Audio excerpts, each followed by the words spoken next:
Welcome to episode 16 of the Nintendo Newscast. This week's guest is Alex from Zelda Universe. Introducing your host, Amiibo Jason.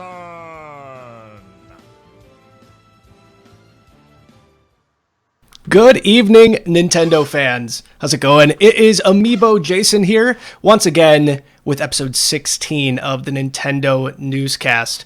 Can you believe it? 16 fun-filled episodes of the Nintendo Newscast. I know what you're thinking right now. Where the heck is Happily Candied?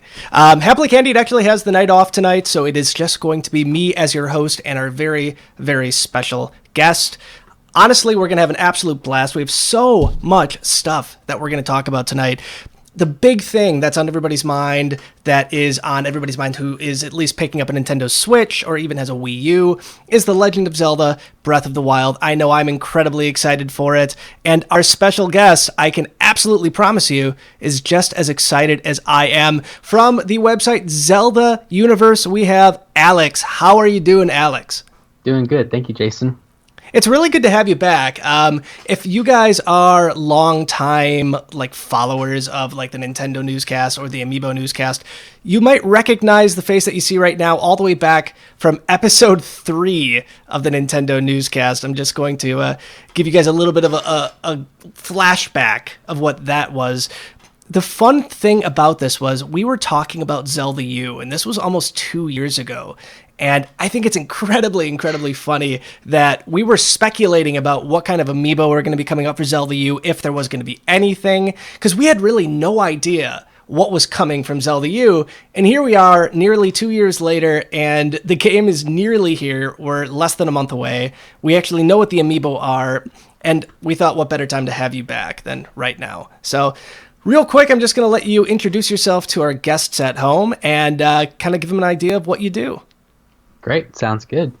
Well, hey guys, what's up? I'm Alex. I am the media person for Zelda Universe. I was former media director for a year or so last year, and I'm mostly a content creator and a social media manager for Zelda Universe. I'm a huge Amiibo fanatic, which is why I love Amiibo. I love Zelda. I like mostly gaming like Zelda, Mario, Pokemon, Fire Emblem, and even what's the one? Snowboard Kids. Yeah. So yeah. Snowboard Kids. Yeah, going way back. So yeah.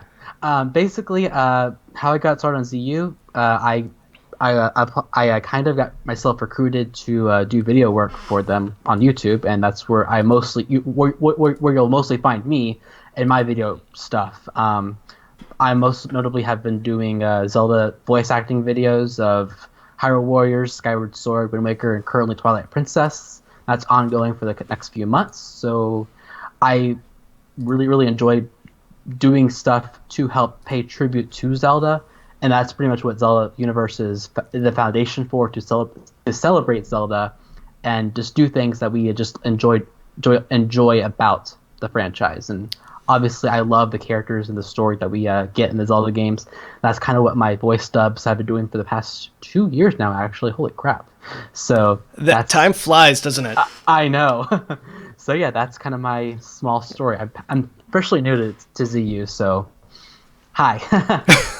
Well, the fun thing about this, at least in my opinion, Zelda Universe has been around for longer than I can even remember at this point. And I have been a fan of Zelda Universe even before I started Amiibo News, and then obviously into what we're doing right now with Nintendo Wire.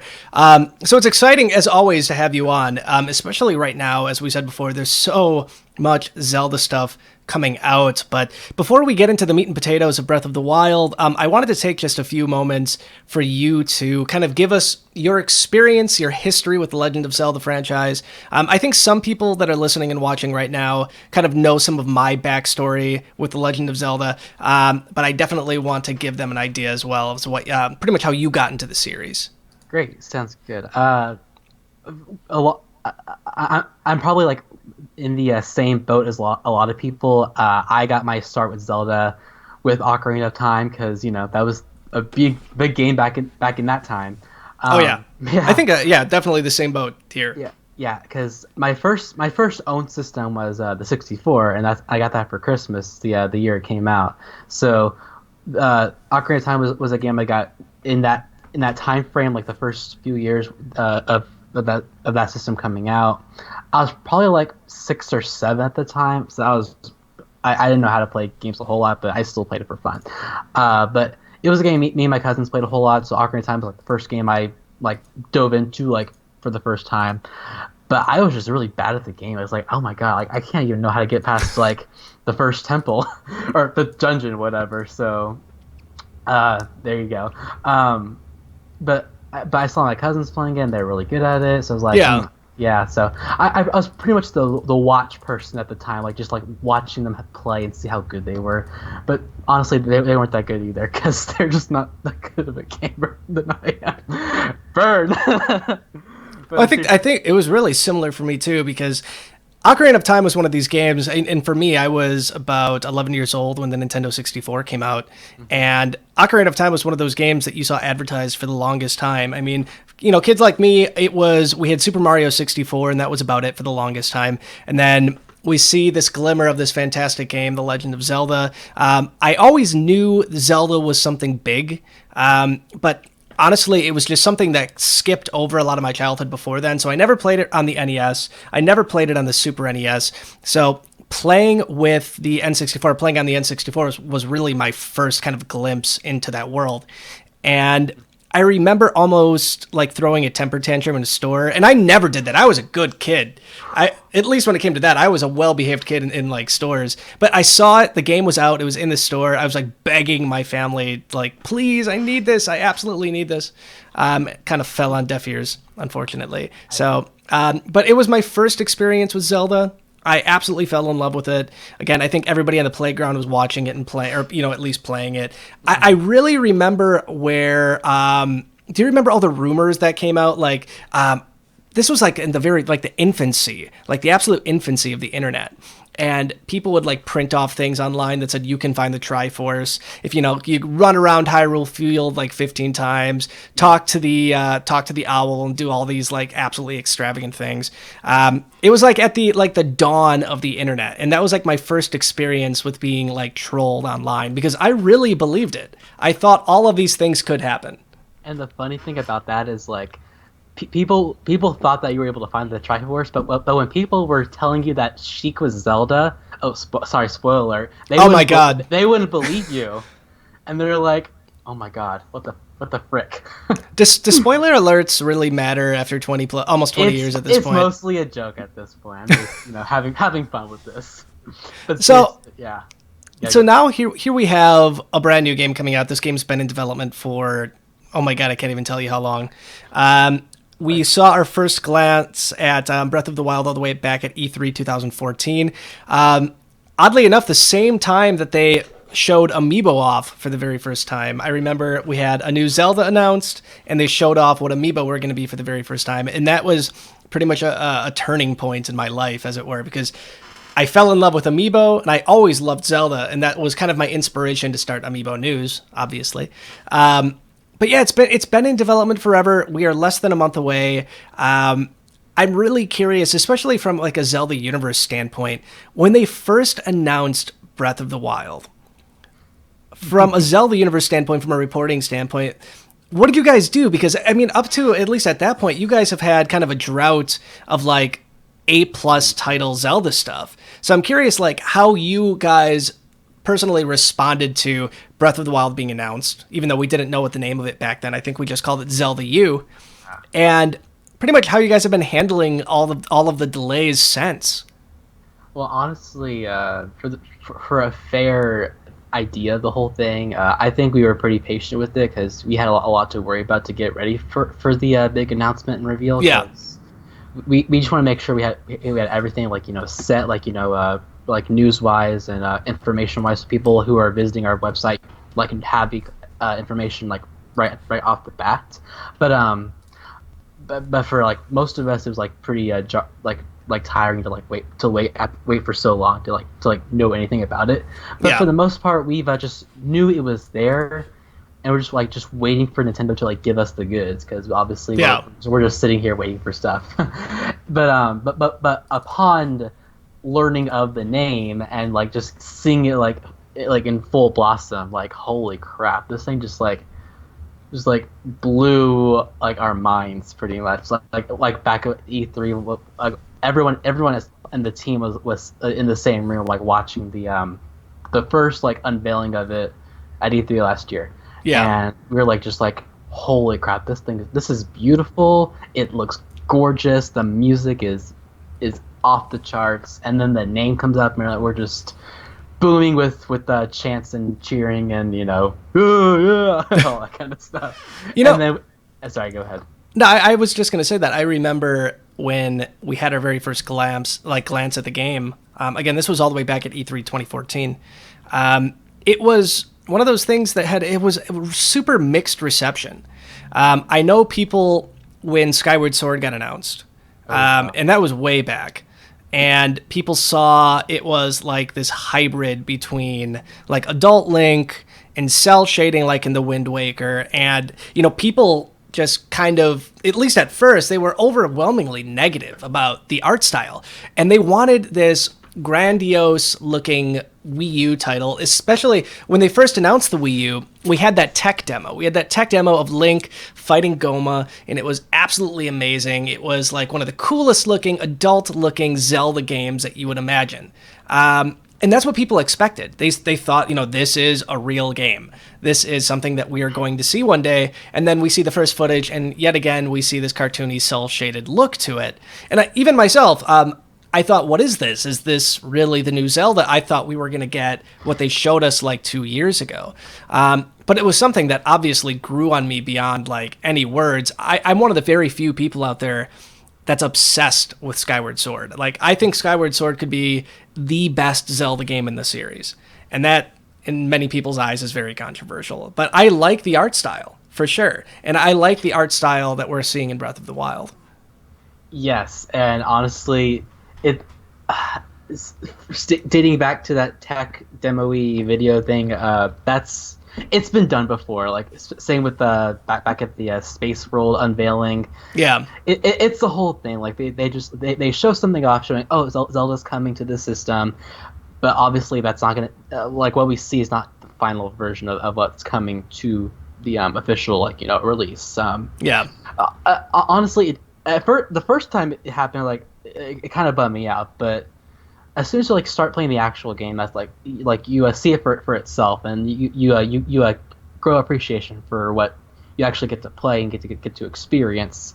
And honestly, I think those big teaser things are kind of a big it's kind of like unfair, honestly, because it's building expectations for us fans. Yeah, and we kind of we don't really get that at first. And honestly, I think that first teaser thing is what ended up being Twilight Princess, and I think that's kind of I think that balances it out overall too.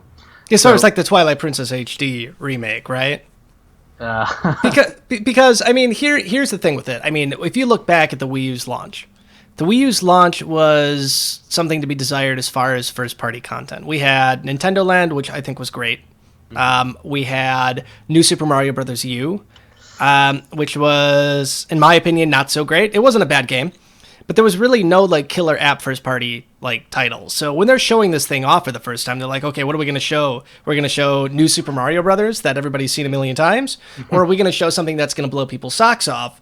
So let's put together this tech demo for The Legend of Zelda. And I understand why they did it, and I totally agree with you. I think that it really gave bad expectations as far as what we were to expect coming from the Wii U.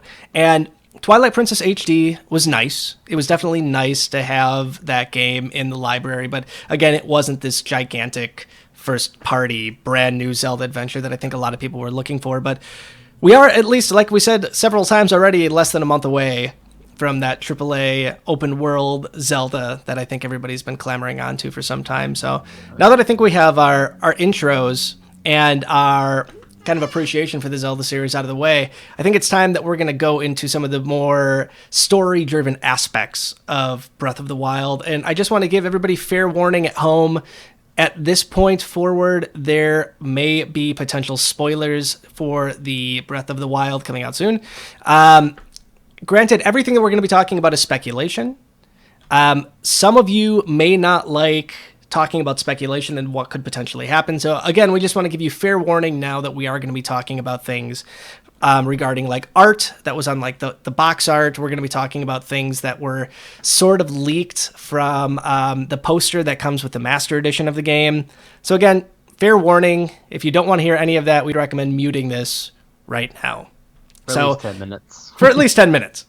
So without further ado, we are going to be going into potential spoilers for The Legend of Zelda Breath of the Wild. And the big thing came out, and it was put together by this absolutely amazing Zelda YouTube channel, and the name's escaping me right now. I'll find it by the end of the episode. Zeltic. So you're probably familiar with Zeltic more than I am. Oh yeah, for sure. So Zeltic, the wizards at Zeltic, they were essentially watching the Treehouse Live event when they were showing off the Master Edition for Breath of the Wild. Part of the Master Edition in Breath of the Wild includes this really cool double-sided poster. And on this poster has a bunch of Sheikah text surrounding it. And granted, this thing was like on screen for like maybe a second. So they got a freeze frame of it. They got the Sheikah text. They're able to translate the Sheikah text into Japanese, translate the Japanese into English, and from there, we have kind of an idea of what Breath of the Wild's story is about. So I'm really curious to see, because I know you watched the video too. And it was something that I watched several times even before we started recording, because I really wanted to get a good idea of, what we're going to be talking about tonight. But to give you guys kind of a rundown of what it was, and again, this is going to go into potential spoiler territory. It goes into detail about how the Sheikah, they're essentially incredibly advanced. They have all this amazing, machinery and technology, but the world is at peace, which is great. Ganon was gone, he was defeated, but the world's at peace. Everybody, at least all the clans and the groups in what I would assume is Hyrule at this point, seem to be living in harmony, and they're living in harmony too because they have all of this fantastic, machinery and technology that the Sheikah have so very nicely given them. And then one day, out of nowhere, for some reason, Calamity Ganon shows up. And Calamity Ganon is what you essentially saw in the trailers. We have it up on the screen right now. This gigantic, spinning, kind of like cloud of smoke. If you've ever saw the show Lost, kind of looks like the smoke monster from Lost to a certain level. And he came and he made everything worse. And that's really the story at this point. And what people at least are assuming right now is that something happened with Link, and he was essentially put to sleep in a restoration chamber, and he was essentially awoken 100 years after Ganon first came back. And that is the story, at least as we know it, that was translated from this piece of parchment. And out of curiosity, I'm curious to see your thoughts on this. I mean, Zelda has always had the story aspect to it. It's been the one thing that's been, not just the one thing, it's one of the major things that have made Zelda fans go insane over the years. I mean, we had the Hyrule Historia that people just, they went crazy for, that gave us like the definitive timeline of Zelda. So story is incredibly important in the Zelda universe. So I'm curious to see your thoughts on this potential story. Well, honestly, I think it's a practically well put together backstory for this game. I think it pretty much sets the expectation for what this game's going to be centering around. So I'm going to say that this game is going to be connected to a certain game, but honestly, I'm a little unsure about which one it's going to be, or if it's going to be like its own thing in general, or overall rather. Now, I've heard rumors, at least, well, not necessarily rumors, but more speculation, that this was going to be more around like the Ocarina of Time storyline. It could have been the Fallen Hero timeline. It could have been the Victorious Hero timeline. There's just so many options that this could potentially be. But really, I think the more interesting aspect of this is the fact that Link is sleeping for over 100 years. Hyrule has to have gone into some crazy turmoil in the time that Link was put to sleep. And honestly, the fact that he was put to sleep, and again, this is something that we know from the trailer, so this part really isn't spoiler territory, but we know that he was sleeping for 100 years. So I honestly think the Link in this story is the Link from one of the other games. I don't think he's a new Link. I don't think he's a descendant from a new Link. I think he is Link from one of the other stories, for sure. It could be Child Link from Ocarina of Time, maybe. It could, well, technically, I don't think it even could be that, because didn't he turn into the Stelphos? Yeah, the hero spirit. Yeah. But that's only in the child timeline, so that wouldn't apply there. This is where it gets all complicated, because you got to make sure which timeline could this fit in, and especially with all the points that you're making so far. And the whole timeline's convoluted to begin with, so it's almost impossible to follow. Yeah, kind of.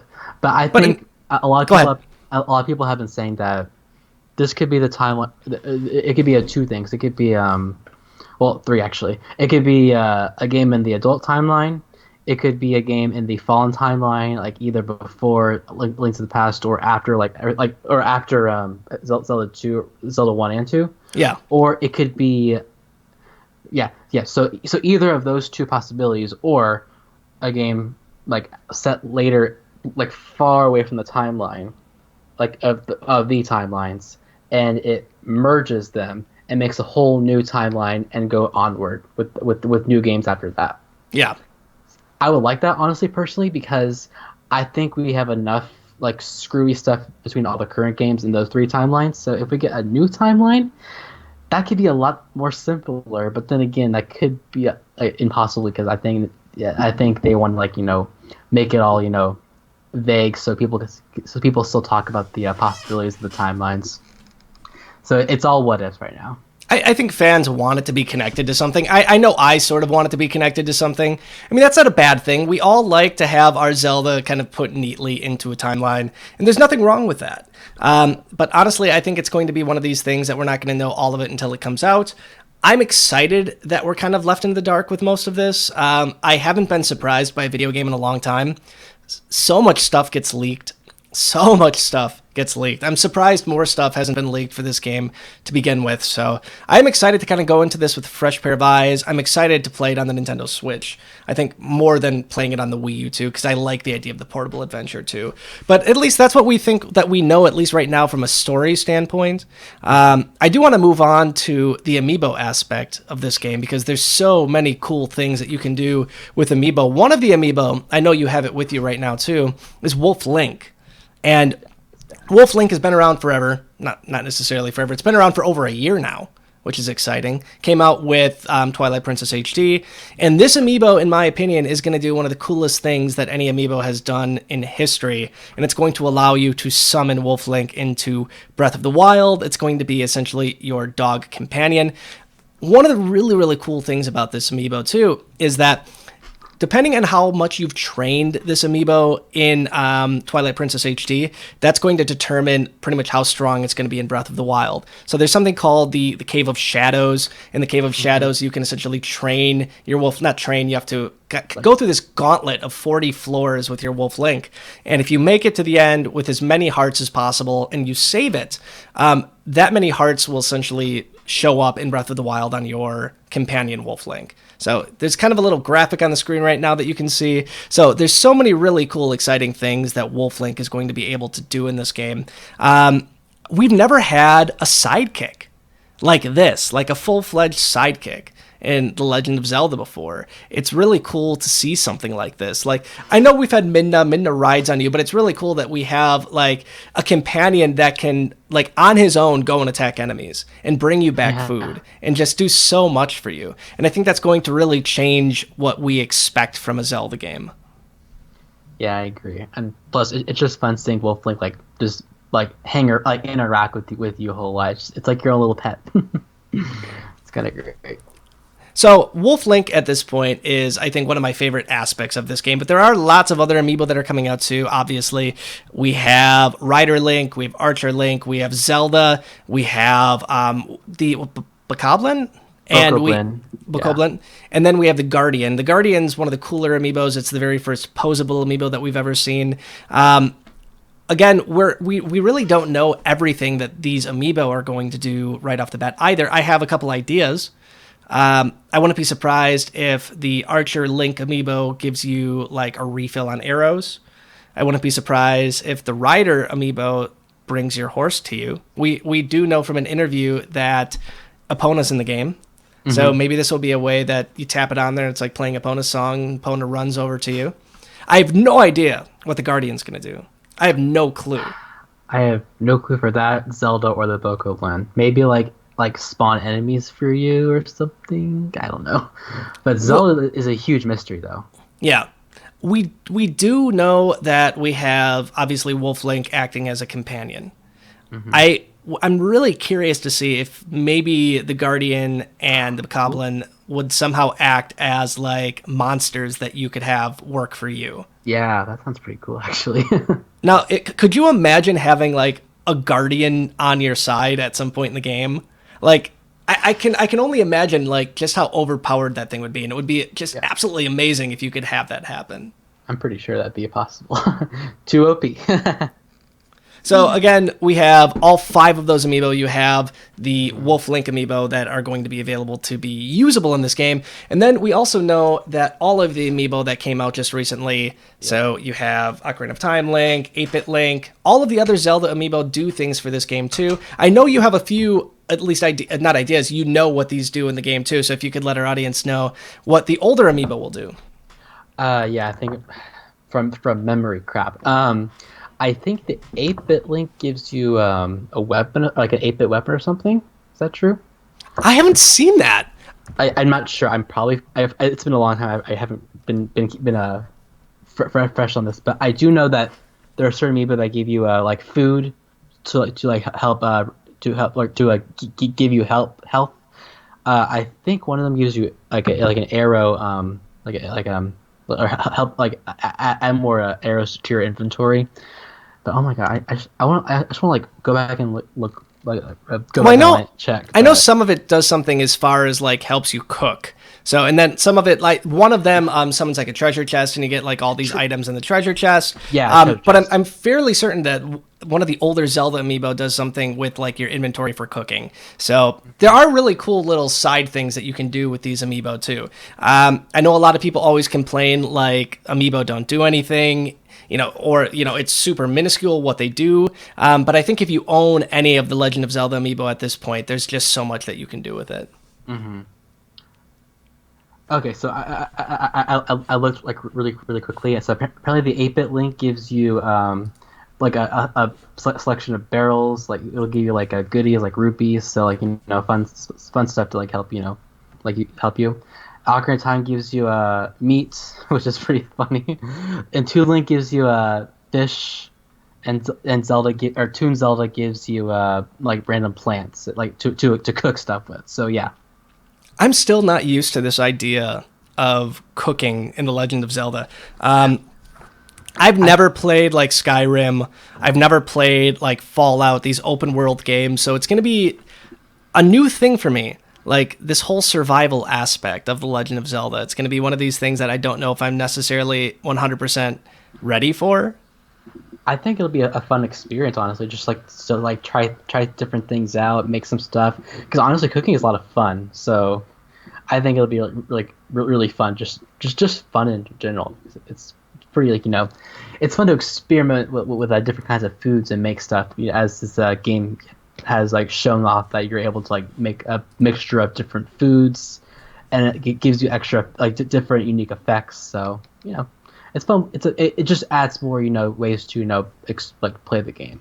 Yeah, and I totally agree. And honestly, obviously, I love Amiibo Yeah. Jason. I mean, I threw the name on top of my head. I mean, like right right there from the beginning. So I'm gonna buy any of these pretty much from day one. I'm incredibly excited to see what they're gonna do. Just the idea that I don't even know what some of them are gonna do, and I'm still gonna buy them. That's testament to how cool these amiibo are. But again, all of these things come out on March 3rd alongside the Nintendo Switch and The Legend of Zelda Breath of the Wild. But before we stop talking about Zelda tonight, I do want to talk about a few more things regarding some interviews that were done.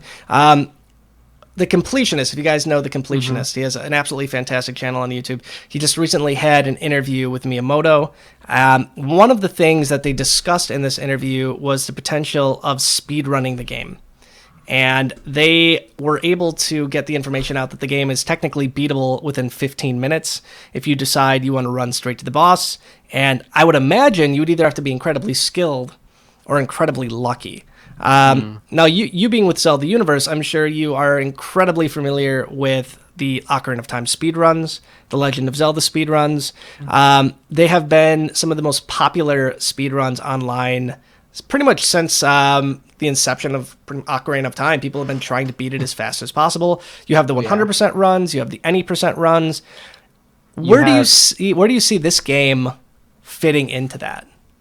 Oh, it's going to be heavily like a huge heavy competition for sure. I can see any percent being a thing, 100% being something. Good luck for that one. That's going to be crazy to do. Honestly, I think it'll be just like any other Zelda game, like in the speedrunning aspect and the community as well. I'm sure day one people are gonna get this game, sit down, go home and play this game, and just learn how to break this game. Yeah, just like Ocarina of Time, because it'll be possible. I'm pretty sure. So we know that the boss is, well, we assume that the final boss is Calamity Ganon. Again, the gigantic cloud of smoke that we see in the trailer. And I know it's not technically a cloud of smoke, but sure. it's pretty menacing, whatever it is. We don't necessarily get the best look at it. I know that we saw it when we played the demo at E3.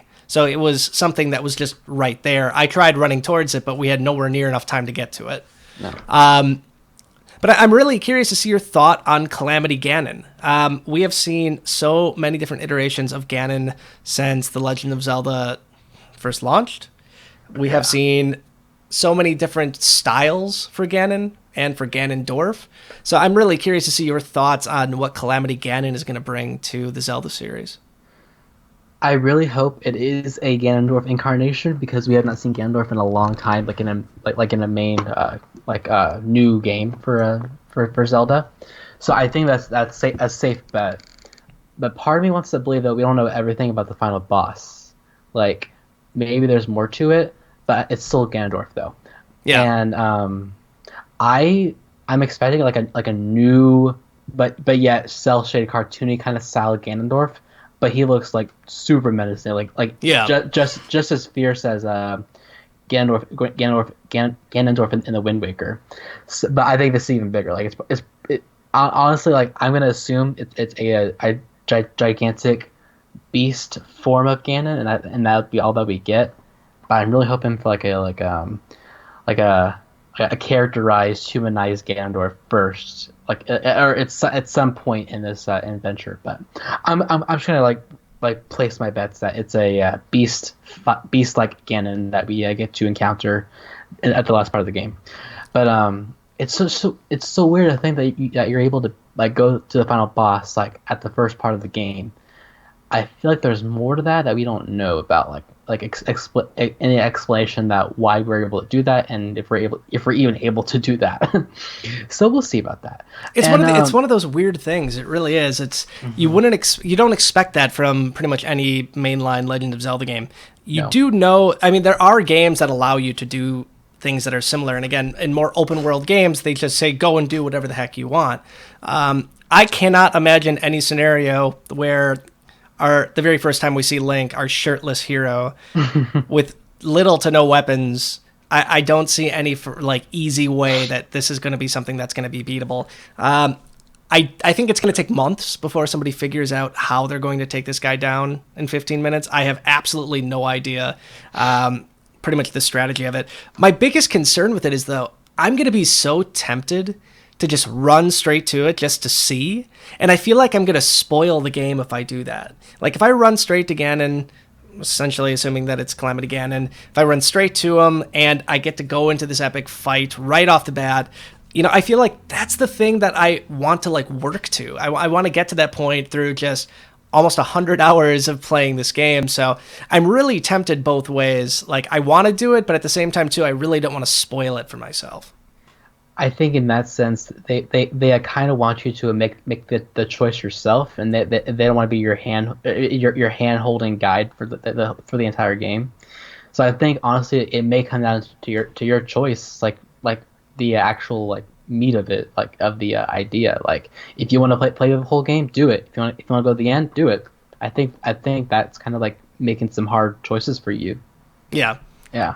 I'm not. You can't trust me to make those choices because I'm going to make the wrong choice. That's just the way I operate. But either way, I mean, I'm incredibly excited about this menacing boss, whatever it is. It's still weird to me to think that in less than 30 days we're going to have this thing in our hands. Even if you guys aren't pre-ordering a Nintendo Switch, it's still exciting to find out that Nintendo hasn't forsaken Wii U owners, and it's going to be the last first-party published Wii U game to grace the unfortunately dying console. So this game is going to be accessible to a heck of a lot of people. I do want to end at least this part of the discussion with a quick question about the Wii U version versus the Nintendo Switch version. A lot of people are going to say which one is the definitive version. And when you say definitive, it's not necessarily the version that looks the best, because I think for the most part, everybody can agree better hardware, it's going to look better on the Switch. But I'm really curious, you have the touchscreen controls on the Wii U gamepad, which I think are going to be utilized at least to some extent with this game. I don't think Nintendo ever intended for this game to be a Switch launch title, at least when they first started developing it. So I think a lot of the touchscreen controls, they were kind of just taken away from the Switch version. Which version do you think is going to be more enjoyable to play on? I mean, obviously, if you're a handheld gamer and you want to take this thing out, you're going to want to get it on the Switch. Mm-hmm. But if you're just going to be sitting on your couch the entire time playing the game, would you prefer this on the Switch or on the more, touch control happy version on the Wii U? Honestly, I'm gonna say boldly that Breath of the Wild is best played on the Switch, and I played it on the Switch at PAX South last weekend. And I didn't even know you did that, by the way. Yeah, I need to get your impressions on that. Yeah. So with that and playing it on the Wii U version back at E3, yeah, the Switch feels a lot more easy to access and play like overall. Like the controls are tight, they feel good. You're able to do all the options and get to them pretty easily, and move around, do stuff, and select stuff. I think that felt pretty good. The Wii version back last year felt really uncomfortable, and I'm sure they were still working on the controls, because obviously the Switch was not announced yet, so the focus was still on the Wii U. But I see the Switch is going to be the definitive version. I know honestly that the game was built for the Wii U, and I stand by that. But honestly, I think the Switch will be will be able to support it the most, especially both graphically and control wise. Yeah. So yeah, that's my stance on it.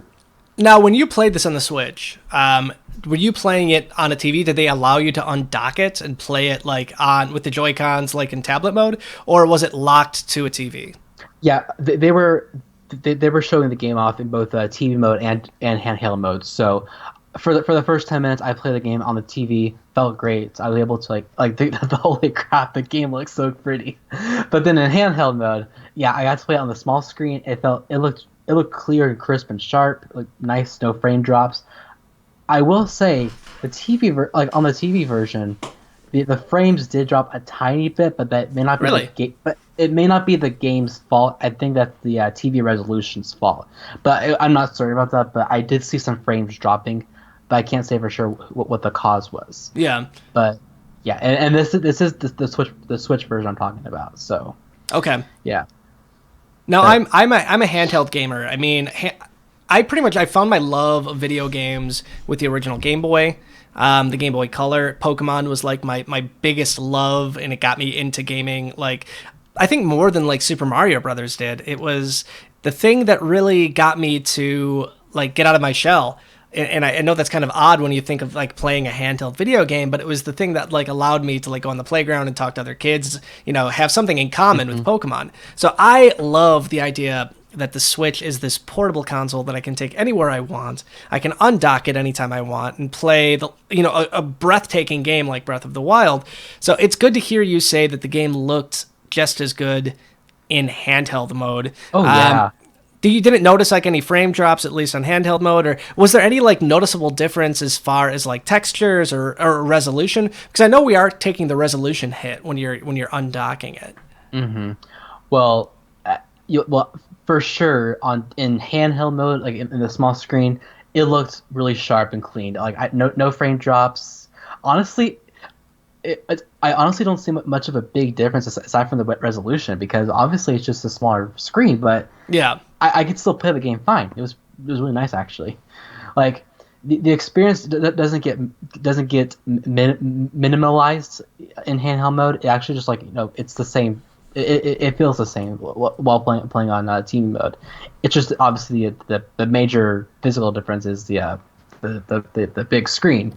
Yeah. But still, like the game experience is still the same. It's nice. It's pretty much playing on a Wii U, but obviously the experience is far beyond more advanced. Now, unfortunately I have not had the opportunity to pick up a Switch, for my very own yet. I've been trying to go to like different like events. Happily Candied and myself, we're going to be in Chicago on, I believe it's February 18th or February 19th.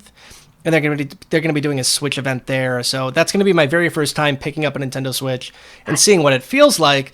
So obviously I'm incredibly excited. But again, as a portable gamer, I'm going to be putting this thing through its paces. I think I'm going to be using this thing more as a portable console than a home console. So I'm really, really excited to see what this thing can do in portable mode. So again, everybody that I've heard that has picked it up or tried it in portable mode, they've all loved it. So, at least it's nothing that I'm afraid of. Yeah, it's honestly not the hardware or the software of the Switch that's a concern to me. It's the only thing that I have a huge conflict with is the price, which I'll not like go into the huge like discussion about that. But obviously, it's just the time and place of this console's launch. Yeah. So the price is a big thing for me to work on. So it's a system I want. I really want the Switch. It's just I don't need it right now, but I will want it in the next few months for sure. Yeah. So which is good because which is good because it took me a year to get the Wii U, or even care to get the Wii U. So.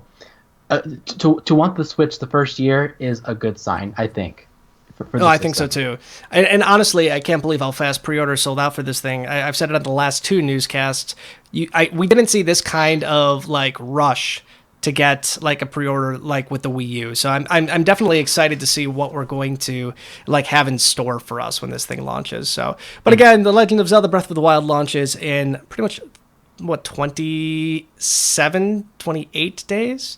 There's only 28 days in February this month, so that's exciting. It's the shortest month of the year, so that makes it even easier for us to wait. Oh, yeah. Basically a whole month to go, like 30 days, I think, yeah, or 31 days. So not long to wait at all. So if you guys want to get this thing in your hands soon, it's coming really quick. So... Yeah. But we're going to end up leaving that. That's going to end up being our Zelda discussion for the evening. We are going to go into some questions. So this is going to be a little bit of a shorter newscast, right around like 55 minutes. So we do have some questions from the audience regarding not just Zelda things, but all things Nintendo. So we're going to start here with Kian. I think I'm pronouncing that right. Kian asks, what do you think of the release date lineup for the Switch so far? So obviously we have Breath of the Wild, we have games like 1-2 Switch, we have Bomberman, we have Skylanders, and we have Just Dance. I also believe we have The Binding of Isaac Afterbirth Plus. And there's a handful of other indie titles that are coming out as well. So I think it's a decent launch lineup. I mean, if you look back at like the Nintendo 64, you had Mario 64. I think you had Pilot Wings. And that was it. Yeah. Those were the two games. The 3DS was pretty terrible. It was Pilot Wings Resort.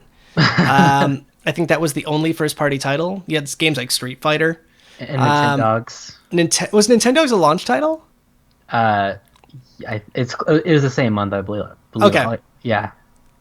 And then you had the Wii U, which we discussed earlier, and we had New Super Mario Bros. U, which, again, not everybody's cup of tea, per se. Oh. So I honestly think the lineup, yes, 1-2 Switch it's ridiculous. It's kind of ridiculous. It's not a bad launch title. It's perfect. No. It's just the price, and it's not bundled with the Switch. That's the issue with me for here. You don't want to pay $50 to milk a cow? No, I don't.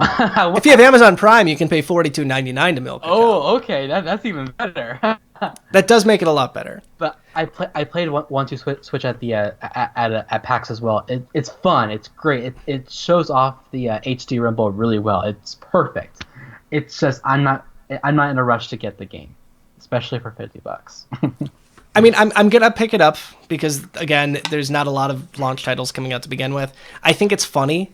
My only concern that I'm gonna see with it is it kind of has like that Wii gimmicky feel to it. It does. The biggest thing I want the Switch to avoid, the biggest thing, is the shovelware that the Wii had. The Wii had so much shovelware. Just so much just thrown together motion controlled games that like these tiny little studios did to try to get a buck out of like the success of the Wii, and I really don't want to see that with the Switch. So I just don't want to see like these, rinky dink little motion controlled games popping up everywhere. Yeah. And honestly, I think with the 80 games that we've heard announced for the Switch, I think that's promising. I think those would definitely overshadow any of the smaller titles, and I like that, as you described. I think that won't be a huge. I don't think that will be an issue whatsoever, because I think those big titles that are coming out are going to be a huge success. I hope so. I want to hope so. Yeah. I mean, obviously, Breath of the Wild is going to be the biggest launch that Nintendo's had in a very, very long time, minus Pokemon. Truthfully, Breath of the Wild is a perfect title for launch. I think that'll do great. And honestly, I think it's well deserved because we've been waiting so long for this game. Yeah. Well, you had Twilight Princess launching on the original Wii when it came out too, so we don't want to forget that. So it's not like Zelda titles are like not launch titles, and Twilight Princess was one of those situations too, where that game was delayed and moved from GameCube and moved over to the Wii. So it's it's a really similar situation. I'm just happy that it is launching on Wii U and Switch on the same day, because I was really, really concerned it was going to do what what Twilight Princess did. Yeah, and it's honestly very, very easy to predict that. So honestly, I'm not too surprised. Yeah. So it's honestly not a huge bother to me, because it's not gonna hurt anybody. Like, it'll be on two consoles, so everybody wins pretty much. There you go, win-win. Hopefully that answers your question. Mike asked us, and this is something that we haven't even got into, so I think it's a good question regarding Breath of the Wild. Do you think the iconic green tunic will return? Probably. I wouldn't be surprised. It has to. Because if opponents in the game, you have to include like the classic tunic too. Because I mean, I'm sure it'll be like a special secret item that you find in the game somewhere. Yeah. It'll give like a special effect as well. There you go. I cannot think of any situation where the green tunic will not return. It is way too iconic for it to not be in the game somewhere. I think it would be amazing if it was just a little piece of fan service where you could like run around the world and like try to locate it. It would be cool if they even had like different versions of it. Like if you could have a version that looked like, the tunic from the original Legend of Zelda, if you had a version that looked like Twilight Princess. There's so many different variations of it. There's obviously different colored ones. You have the red tunic, you have the blue tunic. I think the game is so massive that they are going to be there somewhere. They have to, honestly. We've only seen like a pinch of salt of this game. I'm pretty sure we have like a huge barrel of salt to get through. A barrel of salt. Yeah, like a big one. I don't know. There was a second question in there too, by the way. Do you think the fishing minigame is going to return at some point? I think fishing is going to be a big part of this game. If fish are in the game to cook, it has to be. It would make sense to do that. So yeah, I mean, again, for me, I don't see any situation where fishing isn't going to return as well. So both of those are very good questions. Again, there's just so much we don't know about this game, and I can't wait to explore it. It's kind of odd because I think you're going to have so many people that are going to be finding things that nobody else has found before, like in the first week of this. There's so much to explore. I am so incredibly excited for it. Yeah, I'm not gonna get any sleep at all. Like on the first night, get it at midnight, play till like 6 o'clock in the morning. Goodbye. 6 o'clock in the morning. That's it. Yeah. Oh no, you're right. 12 o'clock in the afternoon. There you go. So my goal is to hit the midnight launch at Best Buy, assuming they have one. I'm really hoping they do, and then pretty much come home and do nothing but play for the next 24 hours. So it'll be exciting no matter what. We do have another question too. This one's from Jennifer Birch. She is a longtime fan of the show. She's absolutely fantastic. So Jennifer, if you're watching this right now, thank you for the question. Number one, how do you plan on playing Breath of the Wild on launch day? System preference. I know you said you were going to get it for Wii U. We already answered this one in there. I'm definitely going to be playing it on the Switch. Anyone going straight to the final boss, Calamity Ganon? Again, we discussed that a little bit. I'm going to try to avoid it. What about you? Are you gonna try to make the run for Calamity Ganon right away? No, not for me. I'm gonna just start the game off, follow the story because I want to dive deep into the story as best as I can and follow it step by step, and just explore. Cause I want to explore the world. Honestly, I can get to the final boss at any time I want to. So yeah. I want to see what this game has to offer. There you go. Another question she had was, what is your favorite part of the game? There's so much to it. I think for me so far, it's Wolf Link. Go ahead. You don't have to raise your hand. Okay. I have my answer already. Are you done? Yeah. Mine is Wolf Link. Okay, great. At least that we know so far. I think that is such an amazing addition to the game. Well, great. Honestly, for me, and if you were here at the beginning, it's no surprise if I say this, but I am stoked to hear official full voice acting for all these characters in this game. Except for Link. No Link. No voice acting, please. Please, no voice acting. I'm okay with it too because honestly, it makes sense. No, I'm saying I'm okay with Link not talking. Okay, yes, there we go. Because it makes sense because I support the fact that we are Link. It's just that it plays a complicated role in the game. So I'm not gonna dive into Link right now, but I'm looking forward to hearing all the characters that will get to speak in the cutscenes because I think voice acting is a long time coming for Zelda, and it should have been implemented a long time ago for me, honestly. Yeah. So I can't wait to hear all these voices because I want to hear them, and because I want to hear what they are doing for the first time, and in comparison to how fans have perceived them on their own and through their own dubbing of the game. So I think Jennifer opened a can of worms with that one because voice acting is one of these things that so many people have so many mixed emotions about. I remember back when Final Fantasy X announced that they were adding voice acting to it, and that was the first Final Fantasy game to have voice acting, and the reaction was just huge on both sides. Now, if you released a Final Fantasy game without voice acting, people would think you're crazy. But again, Zelda's been around forever. Zelda had the opportunity to have voice acting from pretty much, I would say, Ocarina of Time on if it really wanted to. So, I mean, the technology was there. Yeah. But again, it's one of these things, it's mixed for me. Link needs to be a silent protagonist. He needs to be. The grunts and the screams, that's fine. That's Link. That's the Link we know and love. Everybody else, I agree. I think everybody else is fair game. But I think a lot of people, after watching the last trailer that had kind of a sampling of the voice acting, a lot of people either loved it or they hated it. So I'm really curious to see just how big voice acting is going to be in this. Truthfully, you aren't going to please every fan of this game, so it's going to be a hit or miss no matter what. I just hope that it just portrays the characters as they appear in the game. Like that's all I'm concerned about is if they help deliver their own traits as a Yeah. character. Yeah.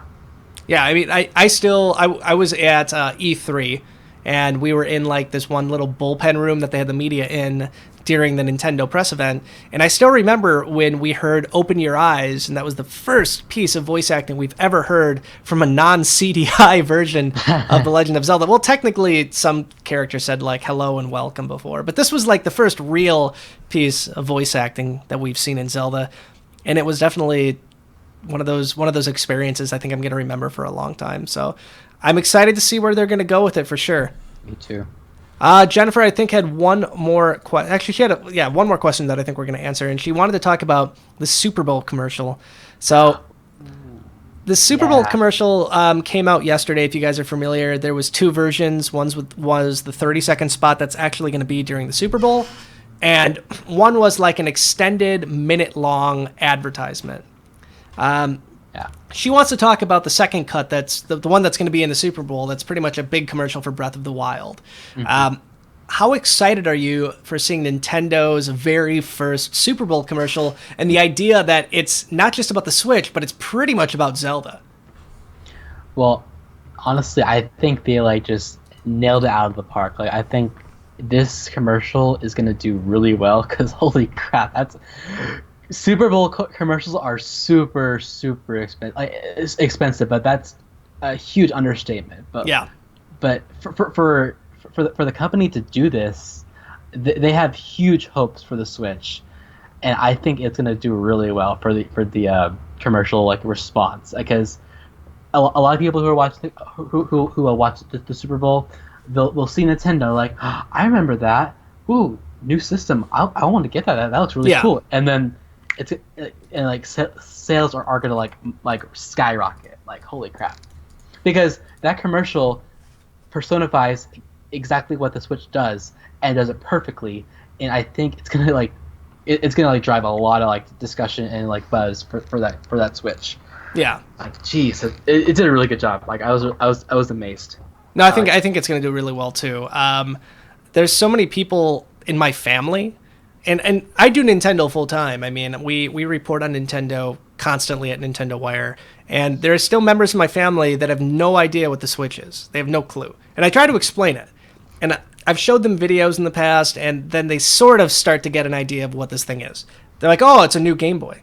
I'm like, "No, it's more than just a new Game Boy, Mom. I promise."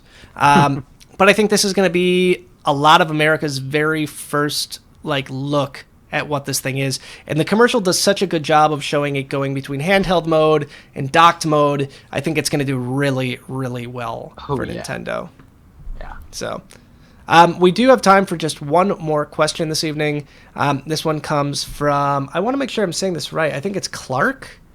I think the name is technically, it says hi Clark, but we're just going to call him Clark. So he says, love the show last week, but here's my question. Thank you for loving the show last week.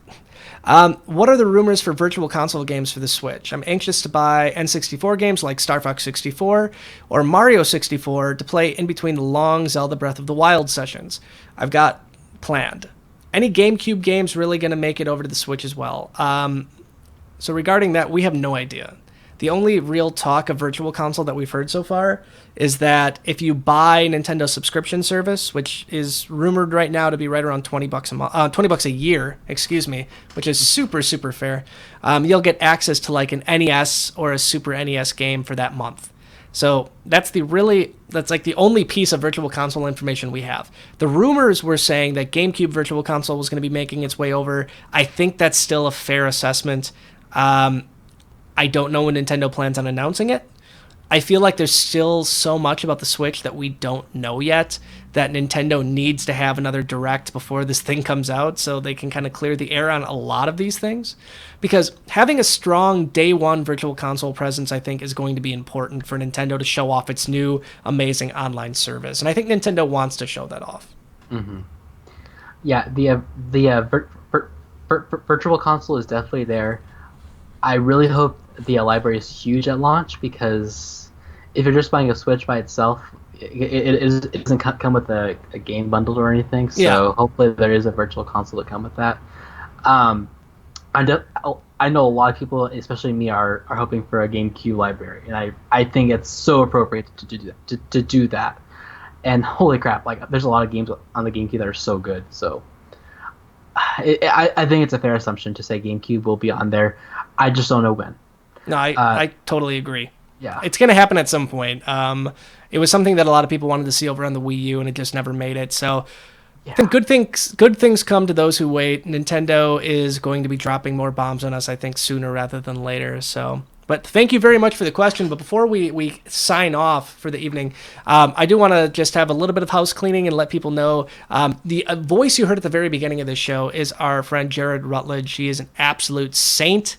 He has been doing the intros for our show since day one. We are at almost 50 episodes of our podcasts. This is our 16th episode of the Nintendo Newscast, but we've had a lot more episodes of our previous show, the Amiibo Newscast. So we want to say thank you, Jared, for everything you do. You're absolutely fantastic. If you don't know, you can actually listen to our podcasts over on iTunes as well. We're asking anybody that listens if they could leave a review, letting us know how we're doing, letting us know if you like the podcast. It's super easy to leave a review.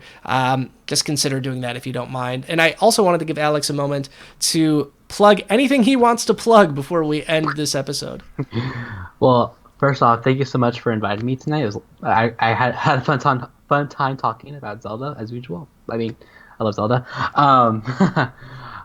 Yeah. So if you like Zelda pretty much, and you like want to like be a part of like our community, we have Zelda Universe on Twitter and Facebook. We have at Zelda Universe and Facebook.com/Zelda Universe. We have our forums on our website at ZeldaUniverse.net. We're going to be opening a Discord really soon, so we'll be linking that in the on social media really soon. We're on YouTube at Zelda Universe TV. We do Zelda news every week. We have Zelda dubs every seasonal time. We have Twilight Princess dub going on right now.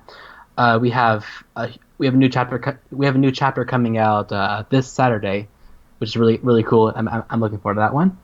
And we have bigger announcements coming up with Breath of the Wild on our website and on Twitch and YouTube as well. So we have a lot to look forward to. Oh my God, you guys are everywhere. Yeah, we're covering a lot of ground right now, or in the next couple of weeks. So we'll be around. But yeah.